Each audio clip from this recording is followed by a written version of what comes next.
All right, guys.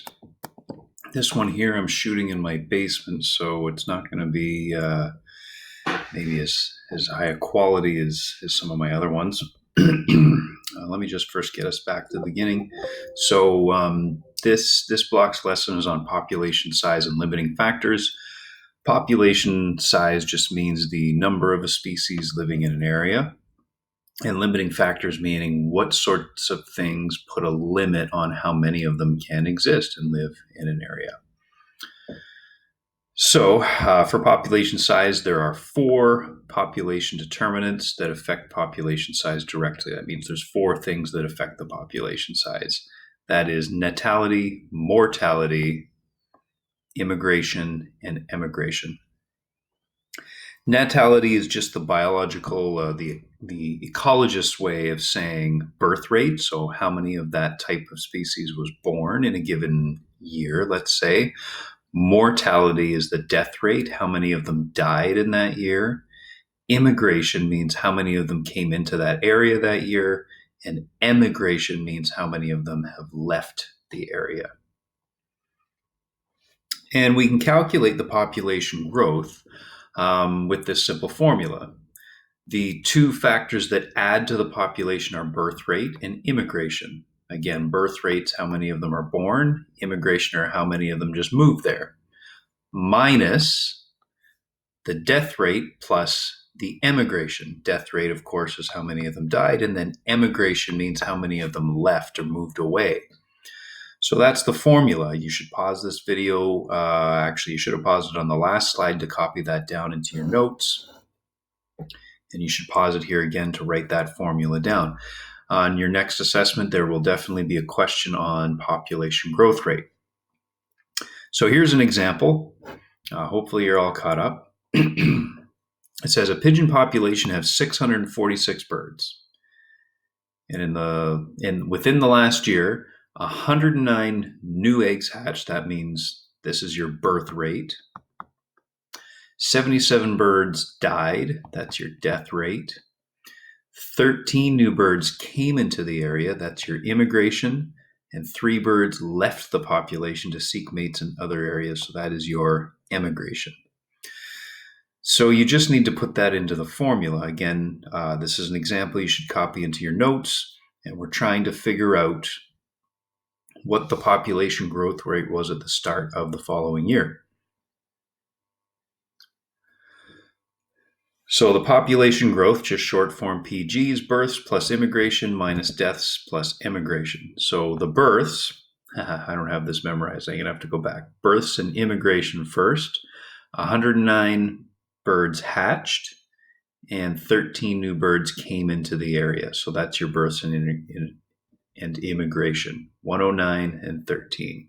So I go 109 plus 13, bracket minus.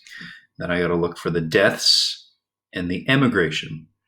So that's going to be 77 birds died and 3 left the area. So that's 77 and 3. 109 plus 13 gives me 122. And you guys can double check my math if you'd like, because there's a reasonable chance I could mess this up. I'm just doing it in my head. And 77 plus 3 is 80. And 122. So 122 was how many new birds there were in the area. That's births and immigration. And then deaths and birds leaving the area added up to 80. So 122 minus 80, that's going to be, so that is 42. Before you blindly write that down, it's a good idea for you to check my math there. Again, I don't have a calculator in front of me, but I think that that's the right answer. So 42. So what's the new population size? Actually, first we can answer this bottom question. It says, was there an increase or a decrease in population size? Well, we got 42. We had 80 losses and 122 gains, which gave us a population growth of 42. So we definitely saw an increase in population. So what's the new population size? Well, whatever the original population size was, we're going to add 42. So that's where that 646 comes in. So there were 646 initial pigeons, and now we have a growth of 42. Oh, I got to do some more math in my head. So that's going to be 688 as your new population size at the beginning of the next year. You should pause this here, write down what you need to write down. I'm not going to ask you any sort of question on any assessment that's more complicated than this one right here. It's going to give you births, immigration, deaths, emigration, and you just have to do exactly what you saw right here with probably a different species and different numbers. But other than that, it's the same. All right, so that's the first. Population growth was the first part of this lesson. The second part is limiting factors. So limiting factors, they control a population size. And by control, I mean they prevent it from going out of control. Like you can't get an unlimited number of pigeons or an unlimited number of people living in an area. There's a finite, that means a limited amount of resources. So the things that prevent populations from growing out of control, that is limiting factors, are food supply, how much food is for them to eat, weather, that's like natural disasters, floods, frosts, fires, etc. Space availability, animals do need, or all species need an amount of space to live. Disease can decrease a population size rapidly. Competition, that would be competition for mates, competition for food. Pollution, that would be mostly man-made pollution. Predator-prey relationship, and the biotic potential for offspring. So biotic potential means, for example, you can get lots and lots and lots of bacteria in a short amount of time, right? There's lots and lots of offspring in just hours. Whereas like for humans, for example, the biotic potential is like 1 per year at most. So those are the limiting factors. Those are the things that are going to stop populations from just growing indefinitely and rapidly. The limiting factors acting on a population create a fluctuating equilibrium, which is called a steady state. Over time, the net population growth is zero. So if we put, let's say, if we put a certain species in an area and gave it all of the resources it needed, its population would grow over time. So the population, that means how many of those organisms is in the millions, let's say, and it doesn't have to be millions. It just happens to be the picture of a graph that I found. And then these are the years here. So you'll see over time, if we give them the resources they need, the population will grow and grow and grow and grow. They'll multiply and multiply and multiply and multiply. And then, they're all of a sudden going to get to a point where they've used too much of their resources, and you're going to see, there's going to be more deaths and more animals leaving the area than are entering the area, and you're going to see the population dip. But then things are going to reach, there's going to be more food than there is organisms. So then they'll increase again. But we've eaten too much, we've taken too much, and then it's going to dip again. And then it's going to come up again, and then it's going to dip again. And then it's going to come up again. And it's going to keep following that fluctuating equilibrium. That's what the word fluctuating means. It means going up and down over a period of time. But this actually is a good thing, that fluctuating pattern. The blue line that you can see that goes through the middle is called the carrying capacity. It's like the average of that fluctuating, those peaks and valleys that you see on that graph. And that represents how many of that population, how many of that particular species an ecosystem can hold and not have it collapse or anything like that. So carrying capacity is the maximum population size of a particular species that a given ecosystem can sustain indefinitely. So if we were to look at those as it goes forward, as long as there was no other weird changes in the ecosystem, like pollution, natural disaster, stuff like that, you would see that fluctuating pattern continue forever and ever and ever. Some years you're going to have more than the expected number of whatever that species is. And some years you're going to have less, but it's going to continue to go up and down and up and down. And that's the sign of a healthy ecosystem or a healthy population within an ecosystem. Next, let's talk about open versus closed populations. Now, if you're writing all this down like you're supposed to, Um, you're going to need to pause it here because there's quite a bit on this slide. So an open population is one in which there's an opportunity for members to come and go, and that means immigration and emigration. Remember, immigration means they're coming into the area, emigration means they're leaving the area. So new food can enter the area and waste will eventually decompose and be recycled. Actually, I don't need you to write that down. That's a good thing. But I do want you to write that this is a more realistic population found in nature, right? Not very many ecosystems are just confined with walls. Like that would not be a natural ecosystem, right? Most ecosystems are open. That means birds of a particular species are allowed to leave and they're allowed to come back in if the resources increase, that sort of thing. Pause that there and write down what an open population is. And when you come back, a closed population is one where there are boundaries preventing movement in and out of an area. The food and space eventually run out and waste tend to build up. That's what happens in a closed population. Now, I don't need you to write that down, but you should have an example if you're trying to think of like, well, what would be an example of a closed population? Well, you could have bacteria growing in a petri dish. A petri dish is just a little plastic dish with a lid. And let's say you collected some bacteria and they were just growing out of control in that dish. Certainly something you could reproduce on your own or we could reproduce in the lab. Eventually, the bacteria would grow out of control, waste would build up, and the space would run out, and eventually that bacteria population would just collapse on itself and decrease to zero. That is what happens in a closed population. And lastly, I don't have an assignment for you today on predator-prey relationships. That's for tomorrow. But I should talk about how the populations of predator and prey do tend to follow each other. So populations of predators and their prey can be closely linked. Their growth can be shown on the same graph, and that's, well, both of these graphs are predator-prey relationships. The prey population tend to follow the trends of the predator population due to its close relationship.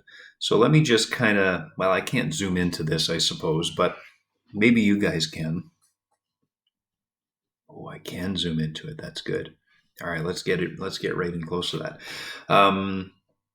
So we're talking about rabbits and wolves, but it doesn't matter. It could be any predator and prey. Wolves eats the rabbits, and that's the predator-prey interaction model. So what this follows is that when the rabbit population is high, oh, I guess I can't write while I'm doing that. Let's just go back. Let's go back then, because I do want to write on it. All right, here we go. When the rabbit population is at a peak, the wolf population will start to increase because there's lots and lots of rabbits for them to eat, and the more of them that there are, the easier they are to catch, the less space they have, and the wolves can just eat and eat and eat and eat and eat. But of course, as the wolf population increases and they reach their peak, well, then there's lots of wolves that are eating all the rabbits, and that's when you see the rabbit population decline, and get really low. But of course, when the rabbit population is low, there's not enough rabbits for the wolves to eat. So the wolf population dies off. And it continues this cycle over and over and over and over and over again. And again, this is a good graph. This is the sign of a healthy predator-prey relationship. When there's lots of rabbits, the wolves their populations increase. But when the wolves reach a peak, then the rabbit population will decrease.